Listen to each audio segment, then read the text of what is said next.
Welcome to Squad, your favorite spot for everything esports and gaming. I'm Marissa. Joining me on the couch is Drew Face, Zurich, and Camille. I guess that means it's Wednesday. Hey, Drew? It is Wednesday, baby. It's all about the hype, baby. It's all about the hype, baby. It's true. We will obviously be getting to that very soon. But Camille sent us all a quiz to do before we started today. Turns out it's so sus. So let's talk about where you found this quiz number one. Okay, firstly, I was strolling around the internet and I do quizzes regularly. Okay. I go to this quiz website and I just do random quizzes. So I wanted to see what video game character I would be because I never actually thought to ask myself that question. And I took the quiz, didn't like my answer, and then I took it again. I got Mario. Okay. That's not how quizzes are supposed to work. By the way, you do the quiz one time and that's your character. So technically, she's Crash Bandicoot. Yes, I did Crash the first time. Zach, who did you get? I got Mario the first time. By the way, that I did it. Oh, I was like, oh my god. So those are the two characters we know of so far. Yes. Drew, who'd you get? I got Crash. Okay, so those are two characters we know about so far. I also did the quiz and I got Crash Bandicoot. Yeah, that's. So. Turns out this quiz is rigged. It's rigged, probably. Literally, the only two characters they have in the quiz is probably Mario and Crash Bandicoot. You'd only be one of the two. And there's a lot of questions. Like, there's about 25 questions. It wastes a lot of your time. Yeah.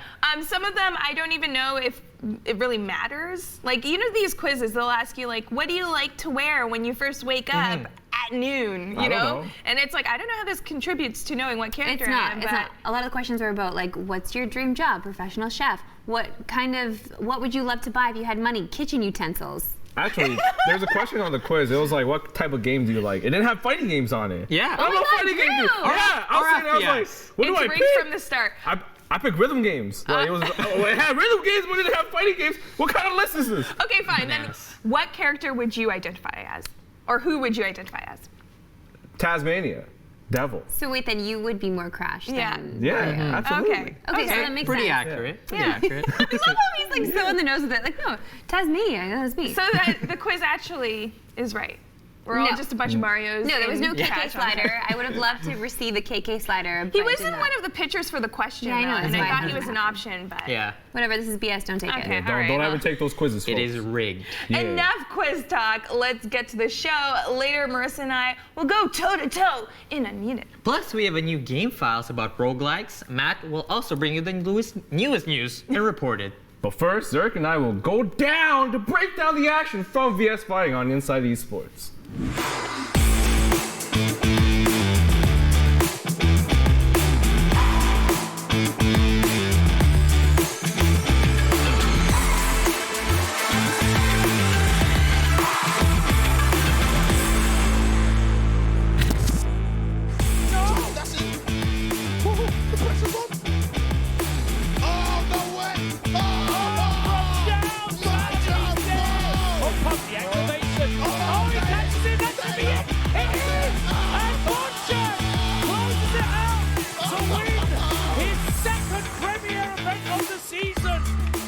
Welcome everyone to Inside Esports. I'm Zurich and I'm sitting here next to my homie Drew Face to break down some Street Fighter. What happened this weekend? Bro, from the UK to New York, I saw some Street Fighter action all across the board, baby. Friday, Saturday, Sunday, don't matter. The man of the weekend, Bonchan. That's what we're gonna be talking about, baby. That sounds hype, but before we break down versus fighting, let's check out these highlights.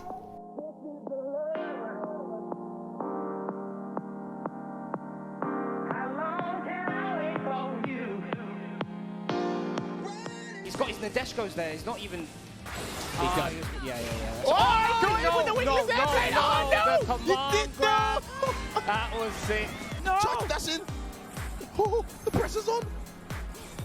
Oh, no way. From downtown, he's dead. The range. Jeez. Just that's underneath. Trying to get out of this corner. Nice activation there from Bonchan. That was that's cheeky. the round. That was disgusting. That was cheeky. Clip that one. Bonchan is in danger of death, in danger of heading to the loser's bracket. That is exactly what's going to happen here. She's still alive. There's a few hits there beforehand. Yeah, there's 2 lights on the scaling, but she has got low health, and that is why she's dead. And that is why Punk is in grand finals. Substantial life lead for Bonchan. Oh, buffering that medium. The first one didn't connect, but the second one did. And the back throw will take it. He backs off. Can't afford to get touched. But really, neither can Bonchan because anything is going to be into CA. Buffing it. And he win punishes the buffered fierce, the low forward does the job. Bonchan is going to go to grand finals. He really wants to close this Jab out. interruption. Oh, he catches him. Counter hit. And the really stun close again. Oh, and they're going to go to a reset bracket. Wow. Is Bonchan going to be the first person this year to beat Punk twice in grand final? Oh, Punk, the activation. Oh, he catches it. That's going to be it. It is. And Bonchan closes it out to win his second premier event of the season. Bonchan has done it again. Recently won CEO, and he just picked up the VSFighting trophy. Drew, has he figured it out? Is he the best player in the entire scene right now? No. But he did figure out how to win. And you know how he figured out how to win? He's stuck with Karen, baby. He's a team enthusiast, and that's what happens when you stick with a character that you like and suits your play style, and make sure that everything's good for you. You win. No more Sagat, baby. No more fireballs. We're about footsies right now. And that's exactly what happened. So we saw in the finals there where he was originally playing Sagat, but then had a hard time dealing with Punk's Karen. Of course. So then he had to switch. What is the main difficulties between the Sagat and Karen matchup? Karen has a lot of options around Sagat's fireball tools. And in a game like Street Fighter V, where fireballs are heavily nerfed, you can't be picking a fireball character against a character that has speed, normals, and agility on you, you know? So using Karen's speed and normals, he got bodied with Sagat. And then he had to counter pick. He had to be like, I'm gonna just mirror match Pong and win. And then what happened? He managed to win against one of the best players in the world, I think. Yes, let's talk about that mirror matchup, because that was probably one of the most entertaining matches of all time. Shoutouts to both Bonchan and Punk. Great players, my God, the entire footsie's neutral heaven, amazing. Talk to us about that mirror matchup. What are the key notes that you have to pay attention to in something like that? Really, it's more so that Punk and Bonchan have an amazing understanding of how to play Street Fighter V's neutral. And they have, not only that, they have an amazing ability to adapt to their player's rhythm, to the opponent's rhythm. And so when you have two players who are great at that, it just becomes who's playing a little bit better that day. And like, Bonchan managed to edge him out in that decision. So I'm really happy that they got to play, because Punk loves Bonchan. Punk is like, Bonchan's my hero, because Bonchan's like a low-tier hero, especially in the old days, and he's managed to outsmart everybody. And today he managed to outsmart even Punk, right? So that's amazing. That was a very, very good finals. Let's quickly talk about Punk, because I feel like his kind of resurgence in the scene, and also his Karen obviously is dominating now. Do you think that he was the main driving force for the new Karen meta at the moment? I think no. For the reason is, Punk is someone you have to look and study, but people can't play like Punk, right? You don't have that timing, you don't have that reaction, you don't have that understanding of the neutral like that. But he did set the pace for everybody. He did show everybody this is what you can do with Karen at high level. And he started to do that near the end of season 3, right? He showed everyone that Karen's not that bad of a character. So when season 4 came on, I think much of Karen's success is both to the players playing Karen, right? They're both amazing players. Like, Bonchan is a great Karen player, so is Punk. So it's not a surprise. It's not really a surprise people are copying him, but I wouldn't say he's the guy that started the whole thing. Yeah. I find in the FGC there's always like kind of a wave of, if whoever won a bunch of tournaments, it's instantly that character is the character that everybody studies it, but because there's a lot of content, it's very easy to also figure out the matchup. Another player that I know you really like is Machado, who also popped off this tournament, almost made it, but was, just not quite there. What did he lack to beat Bonchan and Punk? Karen and Sagat can kind of keep Nakali out, right? And Machado plays Nakali. So Nakali, I feel like, is a character that has a lot of strong tools that's able to uphold against a lot of characters. Unfortunately, he didn't find his footing in time. But he started picking up on the pace and the rhythms, and like knowing what moment to go in, what moment to take advantage of Karen's like weaknesses up close very, very late. So it's kind of like, man, I just wish he adapted a little faster. But honestly, he's doing something amazing. He's getting top 3 so consistently with Nakali, a character that people are overlooking. So I hope that it just continues his growth as a player. Speaking of players, EVO is so close, 2 weeks away, right? Is there anybody in the scene that you think will surprise us and, you know, enter top 8? Enter top 8. I think Do will get top 8 for sure, because Do's having such a strong like momentum shift, right? At Toryuken he won, right? And now he beat Punk at Toryuken with G. So I think he's gonna start showing everybody how good G is as a character. Now, who do I think will win? I think Punk will win. Punk will win because he's kind of due for one, and he's having an incredible year. This guy hasn't really done worse than top 8 in any tournament. I know. So I'm kind of like, and he's so far ahead in the CPT boards. He's number 1 by at least triple the amount of second places, and it's not even a joke. So I just hope that he wins too, because he kind of deserves an EVO victory. And you know, USA. There it is. Drew thinks Punk will win the EVO champion. Make sure to check out EVO in a couple of weeks, August 1st to 4th. Drew, thanks for chatting FGC with me today, man. For now, let's throw it over to Matt, who's got the latest news in Reported.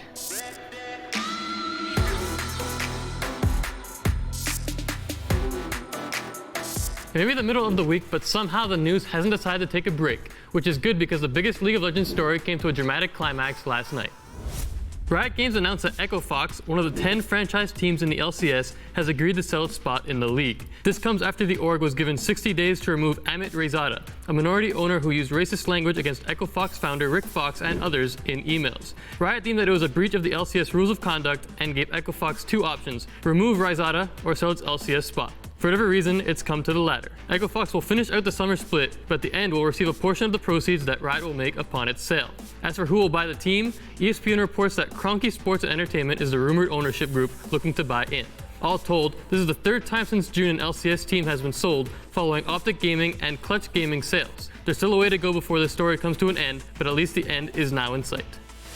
Do you like fighting games? Do you like big tournaments that travel across an entire country? And do you like energy drinks? If you answered yes to any of those questions, do I have some good news for you. Red Bull is bringing back its Conquest Tournament Series for its 2nd year. The circuit will travel across the United States to 8 different cities where players can enter qualifiers to compete for a spot in the national finals. Like last year, Conquest will feature Street Fighter V and Tekken 7, but this time around, those 2 games will be joined by a third, Unist, which has surprisingly risen in popularity over the past year. Conquest kicks off on August 24th in Orlando, before concluding in Santa Monica on the weekend of November 23rd. Just yesterday, we talked about Overwatch's latest hero, Sigma, and discussed what his abilities might be. Well, it didn't take long because Sigma is now available on Overwatch's public test realm.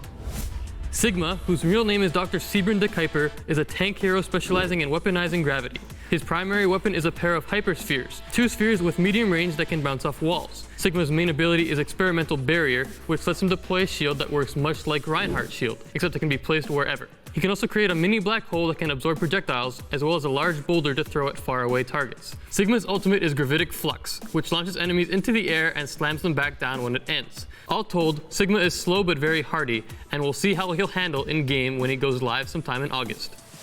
That's all for the news today. Now let's head over to Marissa and Camille, who will say a lot of words that hopefully make sense in Unmuted.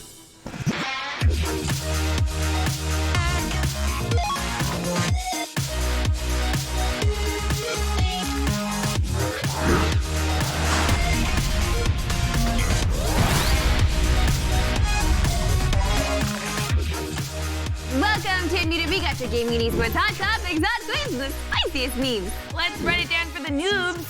We're going to be presenting all the goodies that we gathered, and we'll discuss them and most likely argue. I'm sorry, Marissa.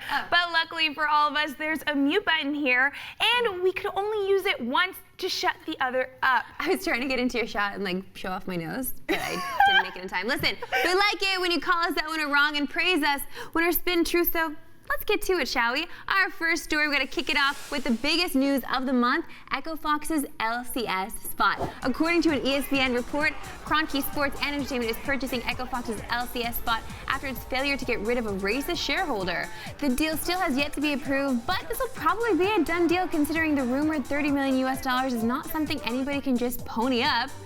Unless it's Seb, our cameraman, because apparently he has a lot in Bitcoin stocks. Cronky Sports owns the Overwatch League's Los Angeles Gladiators, along with a ton of sports teams, including Arsenal and the Denver Nuggets. Camille, What do you think of this turn of events? Like, are you sad to see Echo Fox go? Do you think Kronki can actually manage his team better? Yeah, you know what? Firstly, Seb probably could buy, our camera guy could probably buy the team. Yeah, I mean, the way he gloats about the amount of Bitcoin he has, we'll see. Okay, we'll see. But I'm really upset with the outcome of this because what is the shareholder learning from this? Absolutely nothing. Their shares are going to go up from the sale and they're going to make more money. And that's really upsetting. Like, I'm pretty sure for Echo Fox, they were taking other factors into consideration, like the fact that their team is last and they're not performing that well. So they're like, you know what, let's just do away with it. But I hope the players, I hope all the players get to stay. That's the thing. I'm excited about the purchase only because of the players getting to keep their spot and everything's going to be okay, hopefully for them, and they will get paid as well, which is very exciting. I always like to see players being treated the way they should be treated. It's just unfortunate that this whole thing happened with Echo Fox. It's unfortunate that they had, this racist shareholder that still holds power, which makes me so upset. But that just goes to show you, kids, that money can really buy you anything, can't it? The money. It can really buy you anything. It's unfortunate. That's it's the wrong message, and it's like boycott Echo Fox. No, honestly though, I think fans need to put pressure on the org because they're not doing what they should be doing. They're looking at the money. They're not looking at what's right. And Riot was looking at what's right by saying, get rid of him. And they're like, no, we're not going to accept the fact that you're going to transfer his shares to another family member. No, he needs to be reprimanded. And that's not happening. And he's just going to go along and do this again. And now people in the industry are going to be like, yeah, we can be racist behind the scenes if we got money. And that's not okay. It's just a testament to the amount of executives, the amount of people with money that have invested in esports that really know nothing about or care about esports at all. They just care about money, okay? This is the bottom line, and this is what we've learned mostly on the show, and that's really it. It's the bottom line. It's about money. So, unfortunately, there are probably a lot of other races that hold different key spots with different orgs that we just haven't heard from yet. That's just the way the cookie crumbles, unfortunately. We live in a world with a lot of assholes, a lot of dicks, a lot of people that just shouldn't be a part of this world because it's supposed to be about inclusivity. It's supposed to be about, all genders, all races, all colors, all creeds, all of it being welcome here. And unfortunately, this has been shone a bad light on Echo Fox, and a brand that we've loved so much, an owner that we've loved so much. But this is also what happens when you give up too much of the pie, and now we saw them go away. So, well, let's look at the future of Echo Fox, because while Kronki Sports has a lot to look forward to, so does Echo Fox in a way. They paid $10 million for their LCS spot back in 2017, and now they're allegedly going to get 3 times that amount. Echo Fox restructured much of its esports operations last year, leaving several esports and dropping a lot of its players. Marissa, okay, pretend you're Echo Fox for a moment. What do you do with that money now? This is really stupid. This is really dumb. I'm just really annoyed with this whole situation. Again, just like harping on our last topic, of course, and just moving on to this one. It's the same friggin' deal, I guess. I don't know. I'm just annoyed with this whole situation. Well, I don't know what else there is to say about it. You know what I would do with they're the making money back. Yeah. Where is the money going? Back in their pockets. Where do you think it's going? Yeah. They're gonna invest in other things. Or should they just try to pay out that shareholder and just get rid of him so they're then they can move forward? Because I think that conversation already freaking happened. I think it already happened. So upsetting. This already happened. That's the thing. When somebody owns a piece of the pie, they don't have to give it up if they don't want to. They purchased it. They bought it. Money talks, okay? It doesn't matter. It doesn't matter what you think in your brain and how you view others in the world. If you have money, do you see, I'm so annoyed right now. I'm so annoyed for so many reasons, and I hate that, I hate when that's the sauce on top. That's the cherry on top. If you have money, you can do anything you want. Okay, well, money, like you said, does talk. So would you want to see Echo Fox get into another esport? Because, they still have a few players. Yeah, but they dropped first of all, they assigned so many of these FGC players, which we're so excited about because I love FGC guys getting love. It makes me so happy. When they dropped 80% of them last year because they had other investors come in, and they took a look at their books. They're like, oh my God, these people are bleeding money. Let's get rid of them. So it became this whole thing where it was about the community, and we're gonna lift them up, and I'm gonna start an esports org, and everything's gonna be amazing. And maybe it's a vanity play because you get to own an org, and that's awesome. But at the end of the day, it's all about the money and who you give a piece of your pie to. So I would love to see them obviously reinvest and give it to players and sign more people on. I don't think that's going to happen. I just don't think it's going to happen. So do we think like this could be it? Like, are they going to drop all the rest of the players that they have? Or do we see them leaving? I don't know what the frig is going on with them. Listen, we got to move on. In other news, streamer Scott Zone received a 30-day ban on Twitch for allegedly exposing the personal information of someone who has sent him a death threat. Because this is the internet, Scott received a threat for critiquing Final Fantasy XIV raids, oh my god, and the sender thought he wasn't harsh enough. The email contained explicit insults and Scott's personal information. For presumably showing the sender's email and name on stream, Scott's channel was banned. Camille, what do you make of this? Okay. Yeah. This is probably going to be the unpopular opinion. However, I feel like if you're going to send hate, take the hate back. I really don't care that this streamer read the guy's email and name.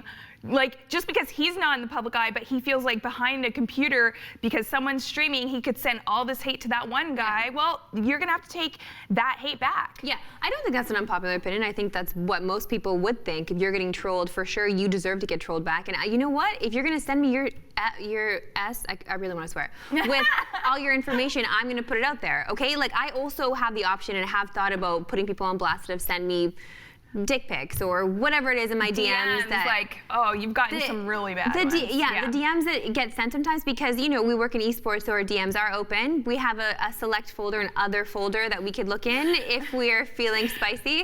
I'm never feeling that spicy. I'm a bit loud over here, No, that's the thing. You just look over there and you realize, like, oh my God, some people are just so stupid and they also have way too much time on their hand to take the time to threaten somebody, to send them whatever it is. If you're gonna do that, I'm sorry, but I feel like that information that you've put out there could be shared, and if a person chooses to do that, they should not be in trouble for it. Yeah.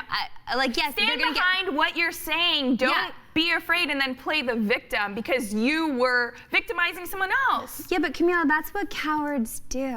That's what cowards do. So if you're gonna be a coward behind a keyboard and send stupid threats to somebody, expect to get threatened back because what goes around comes around. I don't think it's fair that Twitch banned. That's not cool. Okay, so from a month banned, did Dr. Disrespect even get banned for a month? No. Okay, thanks. It's just the sheer size of the streamer, I guess. Exactly. And like you said, the money that talks, what the viewers they're bringing in and the money they're making off their streams, which is unfortunate for the streamer that has to suffer. It's so stupid. It's so stupid. So dumb. For our last story, Ubisoft is making some changes to Rainbow Six Siege to address exploits. Chief among them is shrinking the map pool in ranked mode. Players have long complained about the large number of maps that they have to learn and play in ranked. That change means players can practice and learn on a select few maps rather than over a dozen. By shrinking it, players won't have access to some of the content they paid for. Marissa, do you think that this shrinking of the map pool is a good decision on Ubisoft's part? Yeah, because it gives the players that they don't have to spend so much time learning different map pools and making strats for different. Like, I think it's important. I think it's important that they shrink it because there shouldn't be too many at all if they're gonna bring this esport to the next level and make it the competitive play that it needs to be. I think it's fine, but obviously there's the other side to it that, okay, like, I paid for this map, can I still use it or not? Well, no, I think a lot of people that are paying into ranked are paying to get good. Yeah. And you're gonna get good with the less amount of map, or the lesser amount of maps that you have. I think they had 14 maps, which is crazy. Absolutely ridiculous. And some of their maps are really big in Siege. So to practice, and like, you just don't have the time sometimes. So I think shrinking it is definitely the best option.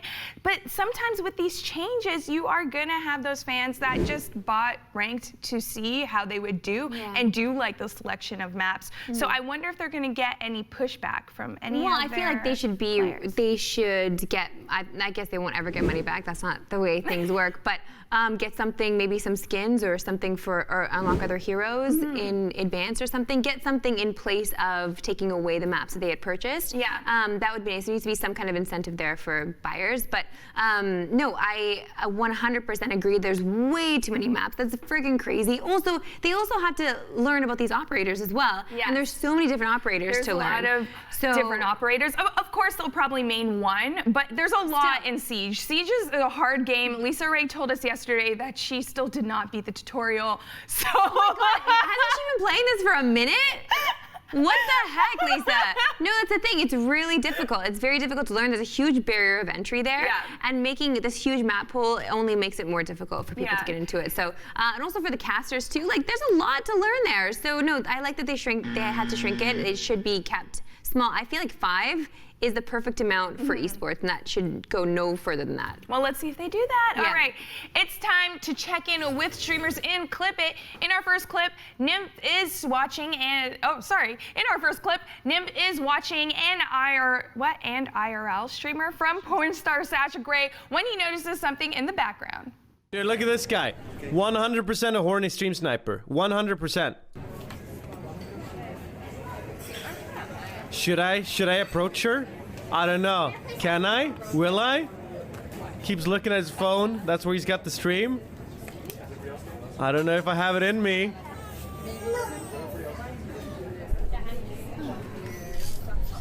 Guy in the back. What the f? I can't type. Guy in the background is watching your stream.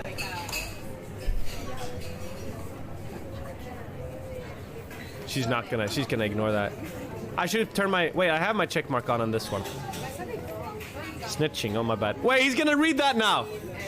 He's gonna read my message. He smiled. That's so weird. Okay, Marissa, I know it's a little bit funny, but isn't that also really creepy? Okay, first of all, like good for Sasha Grey for still being relevant. Like having an IRL stream, like I guess that's what we all need to do. Like I don't know if she still does porn. Like I haven't been keeping up with her or anything. But I remember that she was in Entourage or something. I think that's how I first heard about her. But I also don't understand. Can we talk about the content of that IRL stream as well? I'm not trying to throw shade here, but like, what is that content? Can I do that? Like, do we just set up a camera and like go eat somewhere and not converse with the audience? Well, is that like how we do stream stuff? Yeah, I guess it's like this. Well, yeah, it's live, so it's kind of like a vlog, but you should actually interact with who's watching if you're live streaming. That's fine. She has subscribers. She can do whatever she wants. Yeah. I'm just like, is that a way to stream now? Like, is this something that we're gonna see more often? Also, that's really creepy, especially because I'm sure she has a lot of those DMs that I was talking about earlier. Yeah. I'm sure she gets a lot of those, which means she has a lot of people following her around, and that could be a real issue. But at least I guess because she's IRL streaming, she'd catch them on camera being a creep to her. So that's also content. Well, yeah, I wonder if she caught that guy afterwards. I don't know. Or if he just left, like. Next time on Clip It. Oh. All right, our next clip comes from Lyric, who won big in GTA 5 playing roulette. Come on, 10K on black, come on. What a nice guy. Dude, this is taking 5 years. Oh, come on. Yes! Black 24. We were feeling it, yo. We were feeling it, dude. Oh. What was that alert? What the heck? They're not gonna pay him? What? Imagine if you're like in a real life casino and they're like, oh, sorry that you won, we're not gonna pay you. That isn't right. And that shouldn't happen in game either. Yo, I would flip a table. Yo, I get really into it when I gamble. You cannot mess with me and that stack of chips that I've got going. Oh. That would really upset me. Do you have a gambling problem like me? 100 I do. And I got a taste of roulette earlier this summer. Yeah. It's a scene, man. It's a problem. Don't tell my mom. All right, it truly is the best time of day when we stroll through the Twitterverse to bring you all the things the pros bless within their timeline. Let's get to the real talk and right off the bat, shall we? NBA 2K League's Dave Fry says, it's so crazy how much money you save when you stop eating out every day. LOL. That's the thing. We have this eureka moment. Like we'll all have it eventually, and we go buy groceries, and then we have groceries in our fridge for a week, and then a week later we're just buying food again. Like we're eating out again. It's just like this cycle of garbage that we go through. I just had this last week. Yeah. I bought groceries. Oh my God, I'm so proud of you. It was very healthy. I have not ate those groceries yet. That's another thing too, is that you have these groceries that are going bad in your fridge because you don't actually know how to make the things that you purchase. Like, I can use some of this Dijon mustard. I don't you know what I mean? I don't know. I only know how to go to a counter, give money, and get food back. Like, how do you survive without just buying food. We become super lazy. I'm just really upset about our laziness just overall. And I don't know, I need to stop going through McDonald's drive-thru. We're not sponsored by them or anything, but like there's a real issue there. I'm addicted to their scored McFlurry. Although you do also treat grocery stores like it's a fast food restaurant. You'll just buy a batch of lettuce in a container, and then Marissa shows up to work and she's eating out of that container, just puts a little olive oil in it, and that's it. Yeah. Or the day I just showed up with like a cucumber. Oh gosh. All right. Let's keep things on brand with this next tweet from Houston Outlaws GM Matt Rodriguez. Today I learned that I need to consume more yogurt and make more sandwiches. What? Why yogurt? I don't understand that. Why yogurt? Like maybe for the probiotics or something, but like you can also just take probiotics. I don't know if that much dairy is good for you. I don't know if you should be promoting eating or consuming a lot of dairy. I am lactose intolerant, so yogurt is not good for me unless it's lactose free. They do have that yogurt too. Yeah, but yogurt is kind of like, I don't know, man. It's one of those things that Are you not a fan of yogurt? I don't know. It's just weird. But like making sandwiches for sure. I just don't get how those two things go together. And like if he's starting to pack his own lunches, if he's like, you know, how you have to do the pre-made meals that people do that and they show off on Instagram. Please stop doing that. Well, he's prepping yogurt sandwiches, Marissa. Oh, that's friggin' gross. All right. We gotta try that. I just need to say that I'm really sorry for this next one, because it's gonna get ya. Alana Pierce says, do you ever completely unprompted get the Yoshi Story theme song stuck in your head on a loop and genuinely wish you could bleach it out of your eardrums? Haha, oh cool, me neither. Oh wait, the like N64 Yoshi Story theme? Oh, yes. Oh my gosh, it goes like, ba ba na na na na na. But that's the thing, because like you can have so many different ones. But like when she tweeted that, I just got immediately in my head like dun dun dun dun dun. It was those Mario, but like it's still like the second you prompt like a certain song that might hit ya, that song hit me. But I'm sorry, Alana, I don't want to bleach my ears. That's just glorious goodness. It's like I'm living in my own real life gaming musical. I love it. No, it's like that. It's a small world ride at Disney World where like that. It can get in your brain. Yeah, and then you leave, crazy. And then you're like, oh, it's No, you'll go insane, all right? Tell us what song you always get stuck in your head, actually. I want to know about it. Let's move on, because it's time to get some crowd control. This is where we showcase some of the great or simply dank things the community has been making. First, we have Reddit user Piebald, who spotted the coolest whips in all of the Mushroom Kingdom. Oh my God, look at that. All right, look at those Mario and Peach Lamborghinis. This is insane. I love that. It's so cute. They're like lovers on the tarmac. It's so nice. In real life. Like, would you? Yeah, in real. I like to think that it's real. But if you had money to burn, actually, what would you deck your car out? What would I stick my car in? What would you? Yeah. What would be the franchise? I think it's no secret. It's The Legend of Zelda. Think of it. Yeah, you could have like a little Triforce chime, or your tires could have the Triforce on it, and then it rotates when you drive. No. What? Oh, I see. The hubcap. Yes. Okay. I don't know car terms. Okay. Tires. Okay, fair. Tyler is saying that you could drive a go-kart to work. Oh, well. Would you? I already drive a go-kart. Okay. All right. Our next clip is from Reddit user Sugar Wobblefication, who reminds us even gamers should get outside and play. It also reminds us that True Gamer setup could be anywhere. Look at that, he's playing Beat Saber out in the woods. How do you feel? That's why Brody's not here. He's too busy camping out and playing Beat Saber. Oh my God. How do you feel about people playing VR outside or in like non-traditional spaces? No, it's nice they're getting outside for sure, but you're gonna risk people recording you.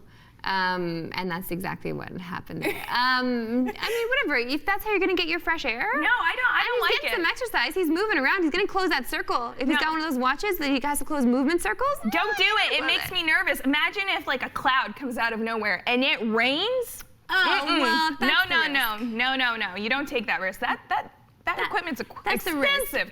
But if you're in the forest like that or out in the woods, I would just be weary of, animals. Oh, like an animal showing up and like trying to jack your VR set? Exactly. You don't know. You don't know what they're into, man. Okay, for our last post, TikTok user Alan123 reminds us that even if a game isn't working, it shouldn't interrupt our experience.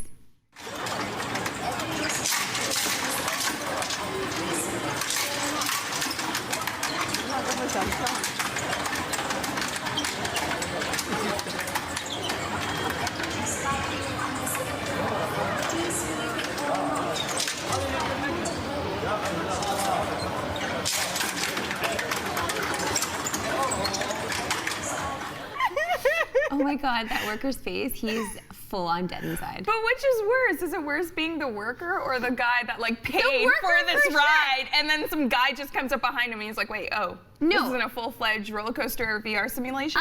Absolutely the worker. That freaking sucks. Like, this machine is, hey, this machine's bruck up. Can you rattle some people around while they're playing it for us? Gee, thanks. Why don't you just shut down the machine? Oh my God. And what's the training that goes into it? Because he has to know all the like drops to lift it up. He has to, because he looks like he's done that before and he looks so happy doing it. No, that was miserable. Listen, we don't want to make you miserable any longer. That's it for Unmuted. Remember, you can always hit us up at Squad State on our socials, and we'll see you later.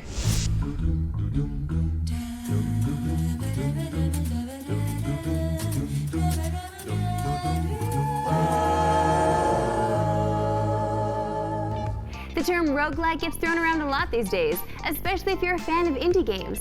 In fact, you've probably played some games that are called roguelikes, but what exactly does that mean? Today, we're delving deep into the dungeons of mystery, probably dying, then trying it over again to discover the history of roguelikes. We're going to flip things around from our usual style and start by explaining what makes a roguelike a roguelike. That's because defining what a roguelike actually is a really central part of the roguelike community. So much so that in 2008, at the International Roguelike Development Conference in Germany, people came together and created a list of high-value and low-value factors that go into determining just how roguelike a game is. The criteria was called the Berlin Interpretation and was retroactively based on the games that the consensus agreed were the most roguelike of the lot. Yeah, roguelikes are serious business. With that in mind, let's define. Roguelike elements include procedurally generated levels, permadeath, a high degree of complexity and difficulty, and demands exploration and discovery on the part of the player. And that's just for starters. In that sense, roguelike isn't really a genre of its own, but more of a subgenre of RPGs that are grouped together by these shared mechanics. Over time, especially in the last decade or so, the definition has become looser. But we'll get to that later. Now that we know what a roguelike is at a fundamental level, we can dive into how this unique subgenre came to be. And as you can probably guess by now, that origin is incredibly nerdy. It's the mid-1970s, and PCs are starting to become a bit more widespread, especially on college campuses. Inspired by their love of tabletop RPGs like Dungeons & Dragons and super early text-based adventure games like Colossal Cave Adventure, various amateur programmers and hackers on campuses across the United States began to tinker and create their own games. By the late 80s, various rudimentary dungeon crawlers had popped up all over the place, spread mostly by word of mouth. The first of these early titles that we can appropriately call roguelike, at least in retrospect, was Beneath Apple Manor in 1978. Designed by Don Worth, the game had tile-based movement, turn-based combat, and perhaps most significantly, procedurally generated levels. After all, early computers had incredibly limited memory. For God's sake, floppy disks at that time were measured in kilobytes, people! Kilobytes! Anyways, since the computers at the time were unable to store full pre-constructed dungeon levels, the developers had to innovate. Instead of preparing full levels, they would program assets that could be arranged randomly into a near-infinite variety of levels. Procedural generation of levels was born, and from then on became central to the roguelike subgenre. But now you might be thinking, okay, so I understand what a roguelike is, but where did the name roguelike come from? Well, young grasshoppers, we're finally there. In 1980, perhaps the most widely known and influential early roguelike was launched, and it was called Rogue. And now you see. Rogue, developed by Glenn Wichman and Michael Toy, was one of the first games that had everything we've talked about in one package. While its presentation was simple ASCII, its gameplay was fiendishly complex and engaging, with a deep turn-based system, a treacherous dungeon to explore, and endless replayability. It spread like wildfire over the ARPANET, a pre-internet intra-university networking system. What's kind of incredible is that both Beneath Apple Manor and Rogue, along with a few others, all managed to more or less simultaneously and independently develop the core fundamentals of roguelike gameplay. Remember, this is before the internet was really a thing, so these college dorm programmers probably had no idea about each other's projects. I guess roguelikes were just meant to be. Still, in a pre-internet age, the fact that Rogue happened to be the one that spread over the ARPANET and gained such a dedicated following makes it clear why other games similar to it were deemed roguelikes. And as we've seen countless times in the past, success breeds imitation. But since the roguelike community was born out of love of programming, D&D, and tinkering with code above actually selling copies, the growth of the genre was very different than most others. The appeal of ultra-hardcore games where players succeed as much through skill and cunning as luck and sheer mule-headed determination was still niche and kept the community pretty insular. In that way, while some games were totally built from scratch, there was also a ton of code sharing, interpretation, and iteration of the foundation Rogue had built. This eventually led the family of roguelike to split off into two branches, headlined by Hack on one side and Moria on the other. Moria was an attempt to recreate Rogue from scratch, but set more specifically in the fictional minds of Moria lifted from J.R.R. Tolkien's seminal work, The Lord of the Rings. I told you roguelike history was nerdy, and I love it. In a few twists on the formula, Moria featured a persistent town at the top of the dungeon where the players could sell and buy items, as well as an ultimate goal: to reach the bottom of the mine and defeat the fearsome Balrog. The other branch of the tree was Hack, which, much like Moria, initially set out to recreate and improve upon Rogue while staying true to the hack-and-slash action of a D&D campaign. Hack, and especially its sequels, became known for their insane level of detail. And from there, the trajectory of roguelikes becomes a bit fuzzy. Because so many of these games were passion projects above everything else with open source coding, a lot of other roguelike enthusiasts were free to add, remove, tinker, improve, or re-release existing roguelikes to their heart's content. Yeah, the family tree of roguelikes is about as incestuous as your average Game of Thrones house. From the Moria side, we got Angband and Tales of Maj'El, while in Hack's lineage, we got NetHack and Adam. And of course, there were tons of original roguelikes, such as Larn, that were inspired by the classic titles but took their own path. By the early 90s, the roguelike was a firmly established community with plenty of titles, but still rather niche. However, its elements of procedurally generated levels, permadeath, and hardcore sensibilities were primed to slowly leak into the mainstream. This was spearheaded by Japanese developer Chunsoft, who saw the potential of games like Rogue and released the Mystery Dungeon series, which was a slightly tuned-down roguelike targeted at a less hardcore market. Although it didn't feature permadeath, the Mystery Dungeon series still had a lot of the fundamentals of traditional roguelikes intact while making the overall package much more accessible. And it worked! The series became popular enough in Japan to earn spin-offs in the Final Fantasy and Pokemon franchises, but in the West, roguelikes continued to be a pretty niche subgenre until around 2005. This is where the definition of roguelike starts to become a bit wiggly. On one hand, purists stayed firm on the tenets of what made a true roguelike and continued to make games in that vein, like Dungeon Crawl, Stone Soup, and Below. But at the same time, the category was slowly broadening to include games that stepped beyond the conventions of RPG dungeon crawlers. This includes Unreal World, an early precursor to survival games, and the legendary Dwarf Fortress, which created an insanely intricate building and management simulator within a roguelike shell.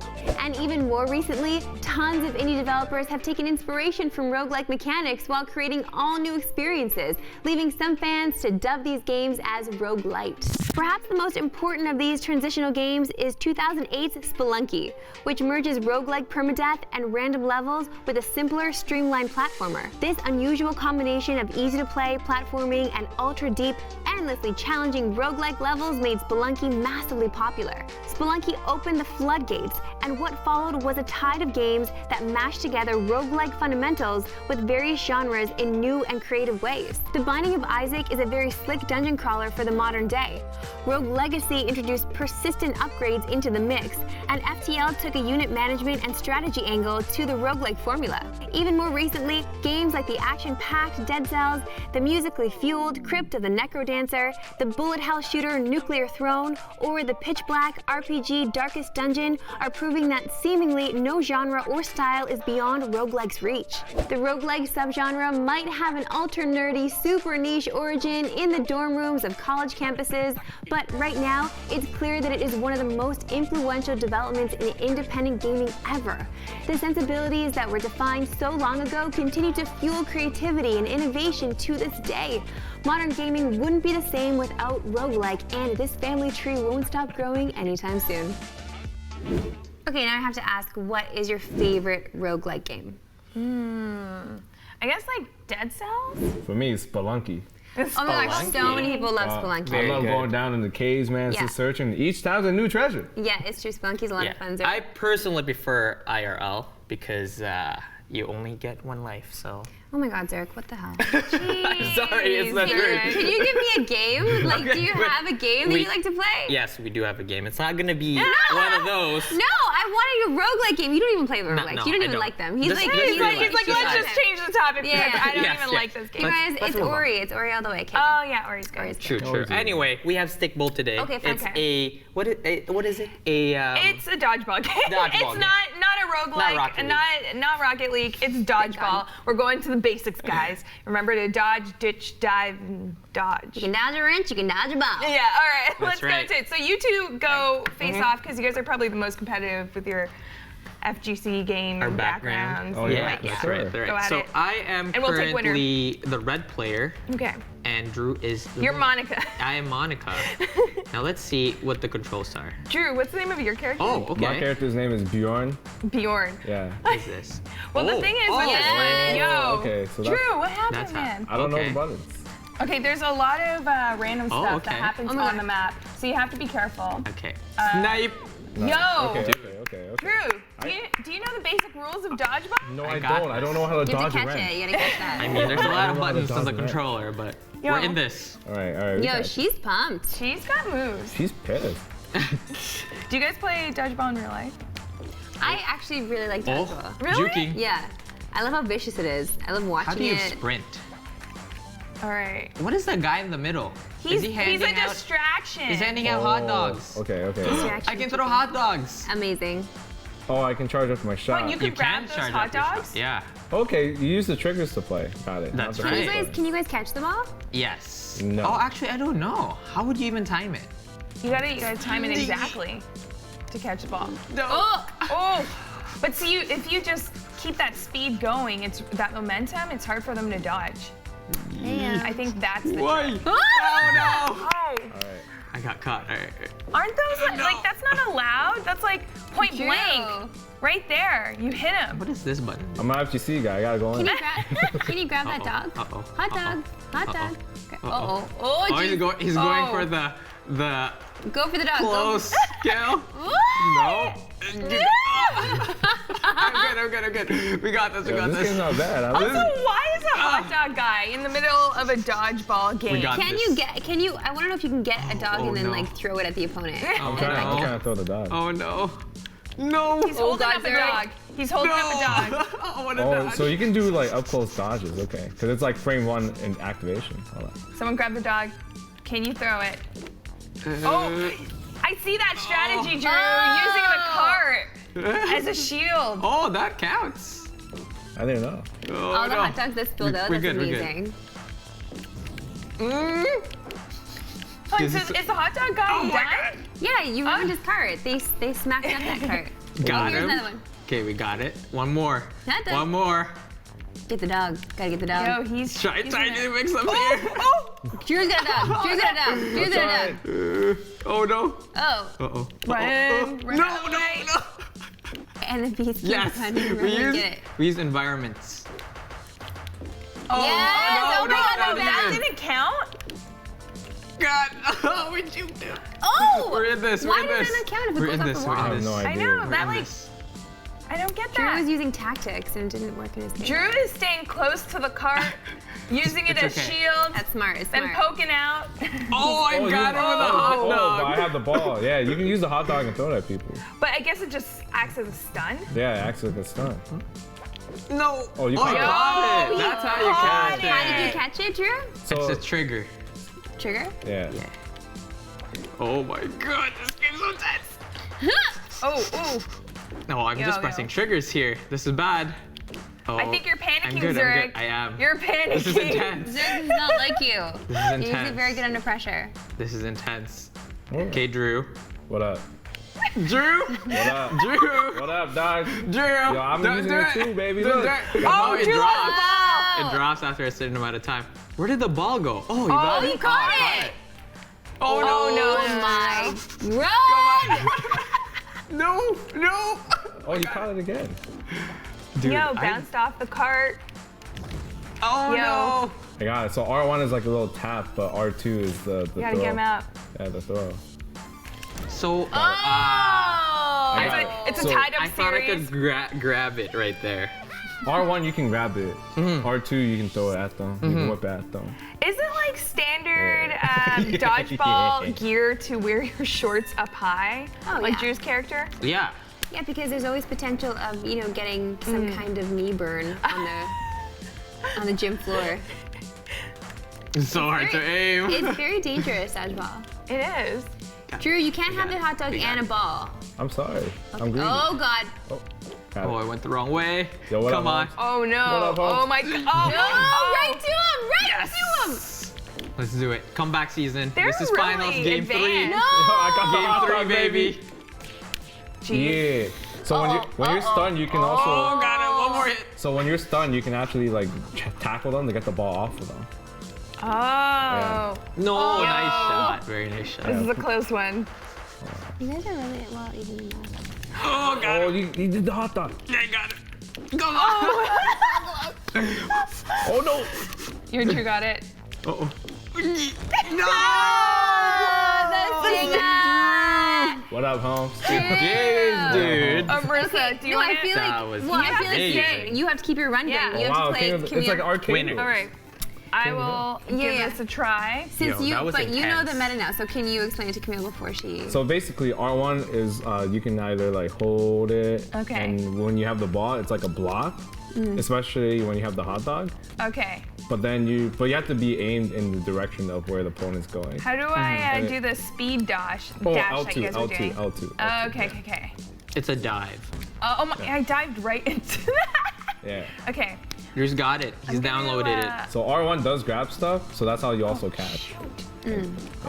But if you let go of R1, you can just like, you have to hold R2 after with it. You kind of have to do it. Oh my. Yeah, if I run into you or I tackle you, I can take the ball off of you. Okay. Especially if I press R1, I believe. This is a fun game. Oh no! Oh my gosh! Oh, Drew's got it. This is not looking good. This is not looking good. He's sniping now. No, Drew, you're my favorite on the couch right now. Like, you don't have to do this. You don't have to do this, Hide Drew. behind the hot dog stand. Yo, I'm so scared. Why is he in the arena? I'm just trying to get out of the way. Run for this. Literally hide behind hot dogs. Okay. You have a hot dog in your hand, whoever's blue. Oh, you can. Oh, that's why you can't pick up the ball. Yeah. Oh no. I'm trying to block her with, Oh, with no. the hot dog. Okay, I got this. Yes, Camille. Oh no. Can't waste it. He's gonna dodge him. I just run into you and I dodge. Oh no. No, Drew. Wait. No. This is not gonna go down like this. I'm not going down like this. Yes, Camille. Yes, Camille, get him. Let's go. Get it, girl. Go. Uh-oh, he has a hot dog. Uh-oh. Oh, he ruined Here we the go. sand. Oh my Come back. God. The muscle there. No. Oh my God. Alright, we gotta finish. No, Drew. The I love how he closer. calls a shot before it actually happens too. This is not fair, Marissa. I didn't call my shot. I just said, I'm getting it. Yeah, you did. I feel like you're ready for the finishing move. Of course. I feel like Finish Drew him. also is conspiring with the hot dog guys, so beware. Should we do next level? Yeah, do another we'll do level. next level. Okay. Yeah, me and Oscar Myers, we got a deal going on. You know what I'm saying? Shout out to Oscar Myers. I know what she's thinking. I don't know about that Maple Leaf Farm stuff, but Oscar Myers, my dude. Okay, well. So sorry, I missed all that. So tutorial. So R2 is to throw the ball. Yeah, and then you point it. Yeah, like that. L2 is. one. There you go. Okay. That's your Wow. freebie. That's your Marissa just freebie. popped off during tutorial. Everybody. See, guys, there's one lesson. There's the one last lesson to time. learn, folks. It's that never show your enemies mercy. That's right. Okay, how do I dodge? L2. Oh, L2. That's if you could do it. use the surfboard. There's a wave. Oh my goodness. Yeah, use the surfboards as cover. Can you pick up the crabs and throw them? I'm assuming. How do I catch? R1. Oh, jeez. Ooh, that stuns you. That is crazy. Yeah, the crab stunned you. Oh, I got pinched! I got pinched! Get it off me! How do I get it off me? Get it off me! Oh my god! Help me, Jesus! Maybe you should focus at the ball. Oh, watch the wave! Marissa, this is your chance. Get the ball. Get the ball. I don't know where it is. Oh, here we go. Come on. Oh, Drew, slow down from all the crabs. I mean, that's... You got him. You got crab issues. Yes. Oh, shoot.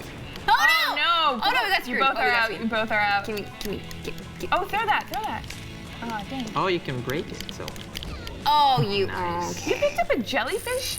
I don't know what the heck. I think they're all crabs. Yeah. Whoa. You know what? Speedo. Like, whatever, Drew. Nice. Whatever. It's it did feel good, though, to get it one time, even though you were teaching me how to do it. It's 1-1. Okay, just gonna dive. Oh, I can't dive into you. No. It You doesn't work can that way. kind of tackle them, yeah. But it has to be like, you have to hit them. I'm curious to see what the jellyfish does. Oh, yeah. Because, like, that's You get the different. ball? You have the ball and a crab? Yeah. The crabs just latch onto you. Yeah. Jeez. Oh. Nice dodge out of there. You gotta pinch. Oh no, I gotta pinch. The pinch is on me. How do I get out of this? I'm coming. Oh, you hit yourself. Nice, Marissa. Oh jeez. It's okay. No wave. No. No wave. We're both on Double stun. No, I gotta pinch. Yeah, look at that. Oh yeah. Look at that dance. Oh yeah, look at that. Okay, so it turns out Drew is undefeated in dodgeball. Yeah. If anyone wants to pick him up for their team, you're more than welcome to do that. I'm very jealous of you. I know. Good at that. That was very Popping up. bad. But you picked that up really quickly. Yeah, I mean, it's just mechanics. Simple game. Yeah. All right. I love it. Well, enough about the mechanics. Andrew face. That's all the time we have tonight. Tomorrow we'll be back with more Unmuted and on Inside Esports. We got more from VSFighting, but instead it'll be some Tekken action. Yeah, meanwhile, be sure to check out all our socials at Squad State. We have lots of content waiting for you. Thank you all for watching, and we'll see you tomorrow.